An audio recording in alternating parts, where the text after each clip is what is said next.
Thank you so much for having me. My name is Kendall and I am an alcoholic. So I am from HVYPAA, the Hudson Valley Young People of AA. That's over in New York. And we just had the honor of hosting a convention for the state of New York for young people. Young people is just defined by anyone with room to grow. And we had like 500 or 600 folks show up, all the way from New Hampshire down to Florida, and it was an absolute blast. Our committee spent a year putting it together and growing through the pains and struggles of communicating and organizing something like this. And you know what? We stayed sober, and about 500, 600 other people stayed sober for that weekend. So it was a good weekend. Um, so just to start off like everyone else does. Um I was born in 1995. I had a uh pretty good childhood. I would say it was a good childhood. I was born with a health condition. I had to go into I was born basically into the ER or the NICU. I had to get some surgeries. I was put on medication immediately, and uh I I was fine after that. I went to school in kindergarten. I got kicked out. I always had issues with behavior. I had learning differences. Um, so I ended up being put into some special needs classes. I got bullied in there, and I had some pretty strong reactions to the bullying. I remember once on the playground, one of the kids was bullying my friend who was also in the special needs class. Um, and the kid who was bullying us, I took his head and I started hitting it against a brick wall. And to me, that was just like, I'm protecting my friend, I'm protecting my buddy. There's nothing wrong with this, but that was me having a very large reaction to something that was not necessary. And I got in a lot of trouble, and I didn't understand why I was in trouble because I thought I was protecting somebody. Um, so I got bullied a lot. I bounced around schools a lot. I never stayed at a school for more than 2 years. I got into a lot of fights, and around fifth grade, I was self-harming. Uh, Sixth grade, I ended up finding alcohol and dry goods. To respect the meeting that I'm in, I'm going to say dry goods. Um, so I Seventh grade, I was sent to my first rehab. Um, and I'm gonna say that my parents had a conversation with me about Kendall, you come from a family full of addiction and alcoholism, and you have to be really careful. Like, you've got six brothers, and all of them have had um, problems with substances. And so have most of your grandparents and all of that. And you have to be really careful. And I did not take that as a warning. I took that as like the gates are open, go for it. That was my excuse to kind of take life uh, and do what I wanted with it. And when I was bouncing around all those schools, I never really got to fit in. And that health condition I told you guys about, I grew up feeling like I was broken. Now, I did have a good upraising. I had really loving parents and very supportive parents. Um, my dad was very old. He was 60 when he had me, and my mother was 25 years younger than him. So my mom was always going out to work, and my dad was home a lot.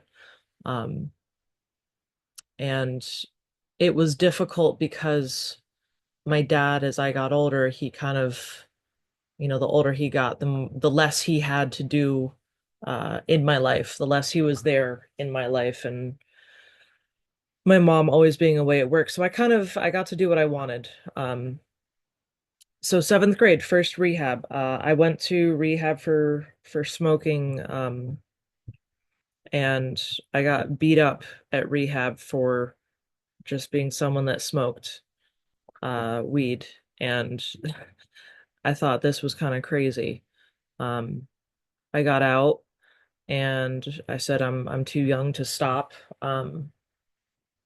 And I had found the alcohol in my parents' basement. My dad had been sober for since I was about 3 years old. My mom never had a drinking problem. Um, but they had liquor in the basement for when friends would come over, and I went down and I had some, and all those feelings of not fitting in, all those feelings of I'm a monster, I was born broken, I had to get these surgeries to fix me. All those feelings just stopped like that crazy hurricane in my head of me just itching to get out of my skin or trying to figure out how to actually fit in my skin. Um, it all just went quiet. Like that's all that I wanted. That's really all that I had been seeking was quiet. And it was great. I don't remember any of that weekend, and it was perfect. And I came to, and there was vomit everywhere, and I was like, you know what? This is amazing. I'm gonna do it again. There was no thought of this is this is probably a bad idea. Um, I had found the one thing that made everything stop. Now, I did have the first drink that I had, not the first drink that I picked up, but the first drink that I had, I was 7 years old. It was at a party, and I drank some of the adult juice that was on the table, and I fell asleep on the couch, and that was it. And I say it's the first drink that I had, but not the first drink that I picked up because I did not know what I was doing. Um, and I like to differentiate that. I knew what I was doing in seventh grade when that happened.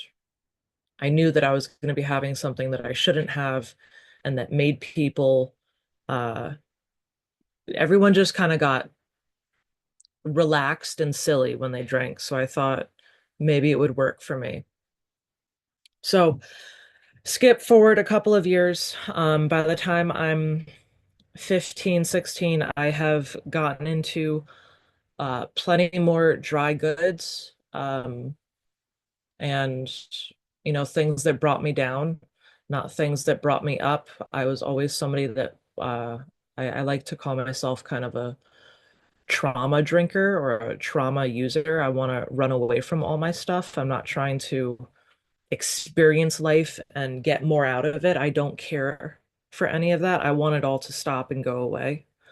Um, or I want to like adventure inward in a very trippy way and figure out what's broken inside of me and try and meet God or some silly nonsense like that.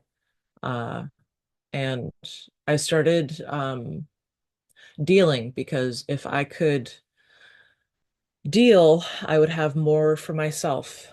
It started with just a couple of my friends and me throwing together so that we could all get more together and not get ripped off. And then it turned into all of a sudden I've got more people around me, more friends. Um, things, it felt like people actually liked me. And it went downhill really quickly. By the time I was 16, I started hitting about two rehabs a year. I was getting arrested pretty frequently. I'd always get off. Um, because there's just a lot of privilege for a young white woman, unfortunately, and I used that and I abused it a lot. um and I always am really ashamed to say that, but I was used in that way too, with the people that I was working for. So things got more scary. I was drinking through all of this. Uh, I started dealing larger quantities for scarier people. People were getting hurt around me. Sexual assault was happening to me frequently. There was just a lot of dangerous stuff happening in my life. And I still was like, I'm okay. I'm okay. This is better than it was before. I don't have to feel like I can keep on going through all this and somehow it's making me tougher. Um, and as long as I acted really tough, and didn't show you any of my emotions, I could keep on pounding down the drinks, doing all the dry goods I wanted, and I would be able to use my drug dealers the same way they were using me to sell their stuff. Um, I ended up uh, going off to this kind of just repeats for several years. At 23, I go off to it was like the 10th rehab out in Colorado. And I'd almost gotten a year sober, and I was so proud of myself. I finally had gotten like to that mark that I kept on seeing people hitting that I wanted to just get there. And I decided I was going to come home and see my family uh because I wanted to. And everyone said, "Don't do it. It's a bad idea." Um, they were right. I came home. It was around Thanksgiving, but not on the holiday because my family knows not to have me home on the holidays. Um, and I drank 2 liters of vodka in about 3 hours. Um, and that night, I I guess some stuff happened, and I woke up a week later out of a coma in the hospital. My mom was curled up in a chair underneath the clock. And I just remember looking over and she looked absolutely defeated and kind of like the life had just been sucked out of her. Um, and I asked her, I said, what happened? And she said, "You drank again, sweetie. Um, you drank and you stopped breathing." And she, uh, it was scary. I couldn't, breathing hurt for me. She had to give me CPR, which cracked my sternum. Um, I couldn't really move my legs that well. I'd broken my back. And this was all just from drinking and mixing it with Red Bull and having no tolerance. I had gone out. I would nurse like a handle in about 2 days. I would go through a handle in 2 days. And after that 10, 11 months of sobriety, I went back out exactly how I came in, drinking to that excess. And I went back to Colorado in a wheelchair. I ended up needing back surgery. I ended up homeless after that because, that was that was one of the last things I had to check off on my yet list. I came in to AA when I was 16 and I kept on hearing people talk about all these things that they had done and they were all yets, right? And all the yets turned into checks. I hadn't totaled a car yet. I hadn't been homeless yet. I hadn't blah, blah, blah yet. And all these things started to happen. Um, and after being homeless, September 1st, 2019, I came to. Um, there was a blue bucket next to me uh, that was filled with blood and vomit.